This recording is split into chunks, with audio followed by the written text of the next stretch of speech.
Драги мои, започнуваме со денешната Естрада Плюс и со содржините кои ги подготви нашата екипа за денес.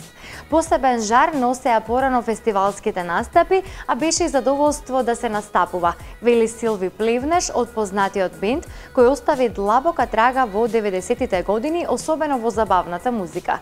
Силви бенд со став дека во минатото да се настапи на фестивал било навистина едно големо дружење и забава.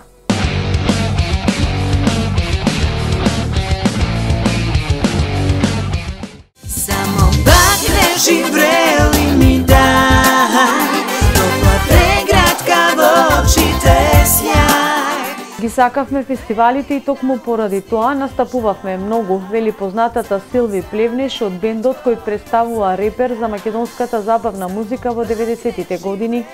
Силви бенд беа неизоставен дел од низата фестивали кои се случуваа во нашата земја и како што велат, тие 3 минути значеа многу за нас пеачите.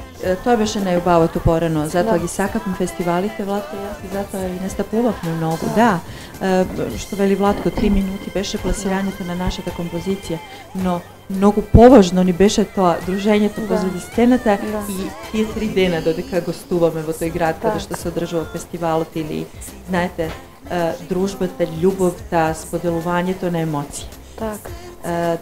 Сега се сменија работите, верувајте, страшно е деградирачки кога директорот на фестивал ќе ви каже извинете, но спонзорот ме обврза неговото дете да победи или добие оваа награда или да влезе во финале и јас морав, а при тоа претходно ве вика да гостувате на фестивалот за познатите имиња да му го подигнете реномето на фестивалот. Впрочем, поради ваквата ситуација, голем дел од поранешните пеачи се повлекуваат од фестивалите, додава Силви.